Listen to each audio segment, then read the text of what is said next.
Então, pessoal, esse é o Bruno, chegou tem 30 dias em Portugal e infelizmente eu não tenho uma notícia muito boa. Bruno, você chegou em Portugal, primeira coisa que aconteceu com você, irmão, infelizmente, conta aí pra galera. Em uma semana de Portugal eu levei um golpe de 2.600 euros. Não é brincadeira, viu? Então você, continua no vídeo.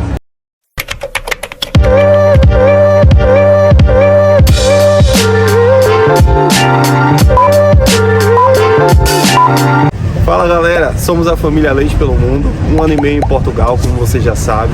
E no vídeo de hoje nós vamos apresentar o Bruno para vocês, né? Mais uma história de imigrante, como vocês sabem, a gente conta a nossa realidade e a realidade dos nossos conterrâneos brasileiros que vieram para Portugal. Hoje temos aqui o Bruno, recém-chegado, 30 dias em Portugal. E aí, Brunão, como foi assim o seu planejamento? Vocês sonhavam em estar em Portugal? Como é que era isso? Então, a gente tinha um planejamento de 1 ano para vir para cá. Não era o primeiro intuito, a minha esposa não queria vir de forma alguma, porque ela tinha a faculdade dela, tinha o trabalho dela lá, não queria vir. E aí eu comecei a plantar aquela sementinha na cabeça dela, até que a gente realmente tomou a decisão de vir para Portugal. E quando vocês tomaram essa decisão, daí para frente, quantos meses?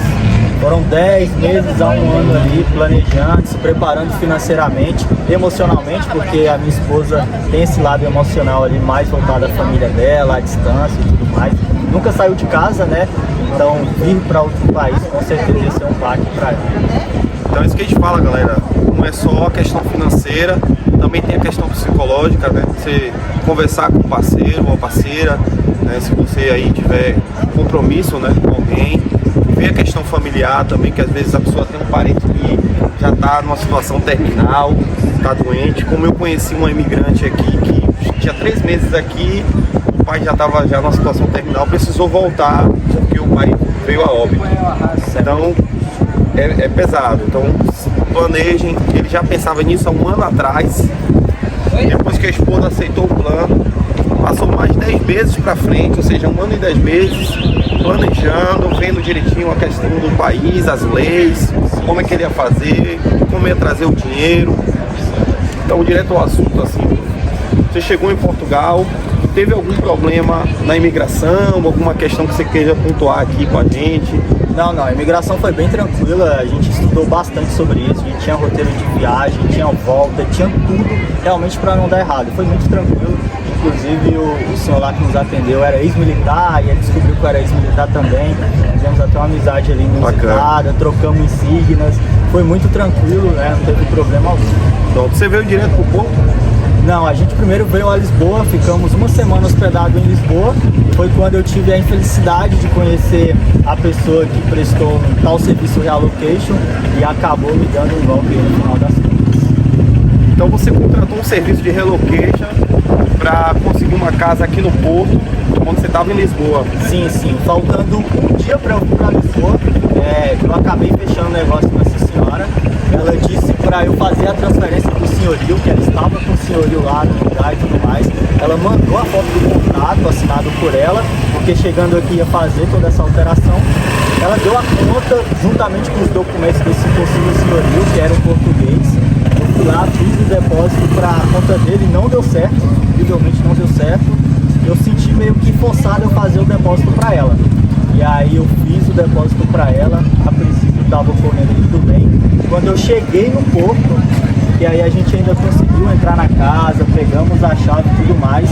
Em menos de 5 minutos que estávamos morando na casa, chegou o possível dono do imóvel ali, falando que não era arrendamento, porque ali era um lugar de estadia local. E enfim, aconteceu todo esse problema aí do dono. Ou seja, a casa não era dela, ela estava sublocando. E geralmente é assim, as pessoas sérias, né, que trabalham com relocation, eu não trabalho com isso, mas eu conheço algumas pessoas que trabalham com isso. Alguns profissionais dessa área de relocation são pessoas que são credenciadas a algumas imobiliárias, pessoas sérias que tratam desse assunto. E eu sei que não é fácil. Então muitas vezes os seguidores mandam mensagem, os inscritos aí no YouTube também mandam: ah, você poderia trabalhar com relocation, você podia me ajudar a conseguir uma casa. Não é simples, pessoal. A gente está falando de algo sério, que muitas vezes o montante também é um valor considerável. Você precisa conhecer muitas pessoas idôneas, porque já soube de casos de senhorios que alugou aqui, a pessoa deu um sinal, daqui a pouco ele chegou, conheceu outra pessoa, alugou para outra pessoa e não te devolve aquele valor que você deu de sinal. Então tem que ser alguém com um know-how para isso, né? E tem um trabalho sério. Essa senhora, essa pessoa, ela tinha uma página no Instagram, ela fazia um trabalho voltado para isso. Sim, tem página no Instagram, ela inclusive foi indicação de uma amiga minha e tudo mais. Só que, como eu costumo falar, às vezes o golpista, ele tem um começo, ele precisa ali de uma pessoa que dê essa oportunidade até ele encaixar no golpe. Mas a gente acabou descobrindo que esse golpe dela não é de hoje. Ela infelizmente já tinha um caso lá na polícia de 2020 já aplicando esse tipo de golpe em pessoas. Só que, qual o esquema que eu percebi junto à polícia lá que ela faz? Ela faz como a pessoa acredite que ela que caiu em um golpe, sendo que na verdade ela que está aplicando o golpe.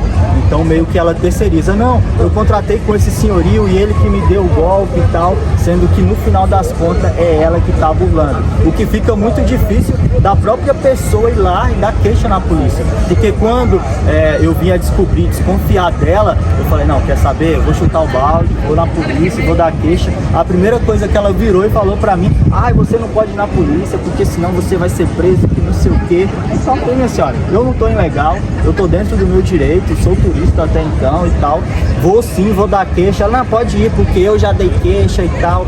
E eu descobri que foi mentira, que ela não deu queixa na polícia, né? Enfim, ela só estava amedrontando. Possivelmente vai ter outras vítimas dela, que ela deu esse golpe, a pessoa ficou com medo, sem conhecimento de ir até a polícia dar queixa, e acabou que não deu queixa. Ou seja, ela queria reverter a favor dela, para você não ir à polícia, registrar um boletim de ocorrência. Você tinha todas as provas, as conversas no WhatsApp, comprovante de transferência, a promessa de conseguir essa casa para você, né?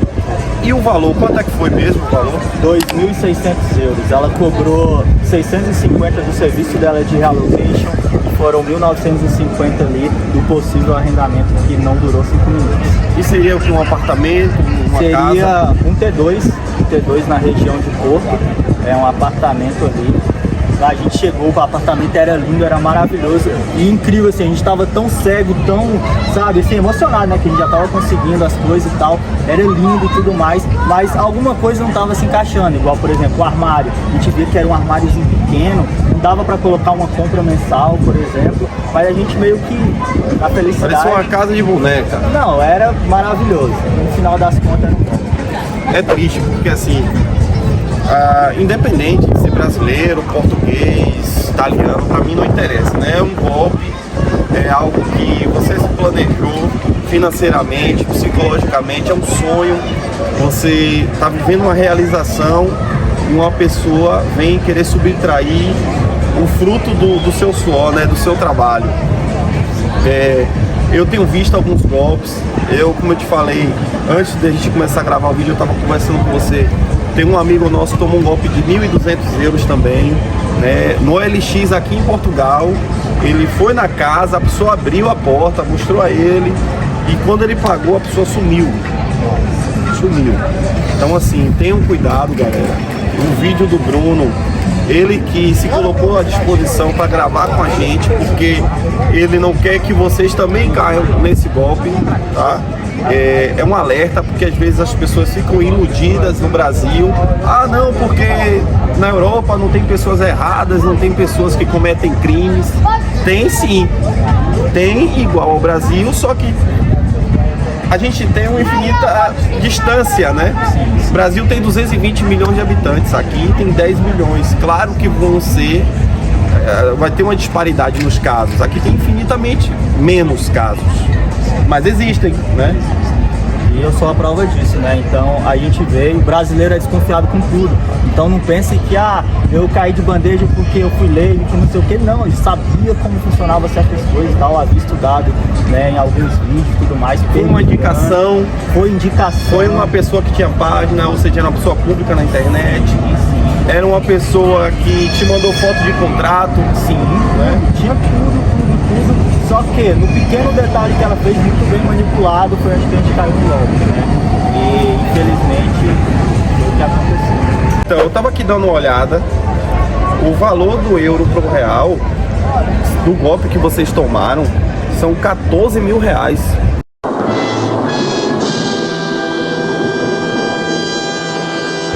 Meu Deus, quer dizer, a pessoa trabalha, tem um esforço tão grande para tomar um golpe desse, né? A frustração que é. Eu não consigo me colocar em seu lugar, assim, consigo imaginar, né? Porque vocês sabem, a gente tem vídeo no canal, chegamos com quase 4 mil euros, ou seja, você perder quase 70% do seu planejamento. Eu imagino a luta de vocês. E vocês fizeram como depois disso? Então, ela, mesmo depois do golpe, a gente não desconfiava dela, porque a polícia foi lá e tal. E assim, igual eu estava falando, a gente acreditava que o golpe seria da parte do proprietário do imóvel, né? Ela ficou impulsionando que a gente acreditasse, não, vou desenrolar para vocês ali. Tem outro aqui, eu só preciso de mais 2 mil euros, se vocês der, vai sair, que não sei o quê. Queria mais dinheiro. Queria mais dinheiro, enquanto isso a gente estava pagando hospedagem, alimentação, tudo normal, gastando mais dinheiro, porque fazemos cálculo, uma semana de hospedagem estava valendo por um mês de arrendamento. E a gente acreditando e ela enrolando a gente, querendo, né, subtrair mais dinheiro nosso na cara de pau. E aí a gente foi torrando dinheiro, até que um dia eu falei, não, alguma coisa não tá errada, vou olhar para essa mulher com outros olhos e vou ver o que eu posso fazer. Foi quando eu virei para ela e falei, ó, desculpa, é você que tá dando o golpe. Aí nesse momento que eu falei, que eu vi que realmente era ela, porque ela se comportou de uma maneira muito suspeita. Ah, mas eu não sou assim, eu sou honesta e não sei o quê. E eu acredito que a pessoa honesta não fica falando que ela é honesta, entendeu? E as atitudes dela não demonstravam isso. E ela não demonstrou hora nenhuma, então, que poderia te ajudar de alguma forma a recuperar esse dinheiro? Não, eu fui bem flexível com ela, falei, ó, da forma que você tiver, como reaver esse dinheiro. Em nenhum momento ela aceitava que ela tinha que me devolver dinheiro. Em nenhum momento ela aceitava. Você contrata um serviço com um especialista. Esse especialista, ele tem obrigações, ele tem que honrar com o compromisso dele, pelo menos das pessoas que a gente conhece. Quando ele não consegue a casa por algum motivo, ele devolve o valor do investimento e um percentual do valor que seria para a sua mão de obra. Não devolve tudo porque ele teve custos, combustível para procurar a casa, do tempo, né? Mas assim, você não teve nenhuma devolução, correto? Não.